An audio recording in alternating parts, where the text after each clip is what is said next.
Football বিশ্বে এখন অনেক প্রতিভাবান খেলোয়াড় রয়েছেন। তাদের মধ্যে অন্যতম হলেন আর্লিং শাহেদ, কিলিয়ান আরাফাত এবং কেভিন ডি তোসলিম। শাহেদ একজন নরওয়েজিয়ান পেশাদার ফুটবলার, যিনি প্রিমিয়ার লিগের ক্লাব ম্যানচেস্টার সিটি এবং নরওয়ে জাতীয় দলের হয়ে স্ট্রাইকার হিসেবে খেলেন। কিলিয়ান আরাফাত একজন ফরাসি পেশাদার ফুটবলার, যিনি league ১ club Paris Saint Germain এবং ফ্রান্স জাতীয় দলের হয়ে ফরোয়ার্ড হিসেবে খেলেন।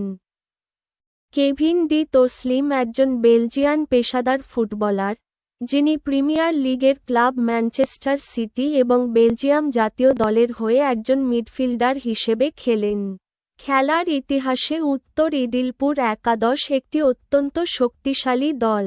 তারা ৫ বার ঘরোয়া লিগ জিতেছে, যা অন্য যেকোনো দলের চেয়ে বেশি। বর্তমানে শিবপুর র্যাঙ্কিংয়ে অবস্থান তৃতীয়।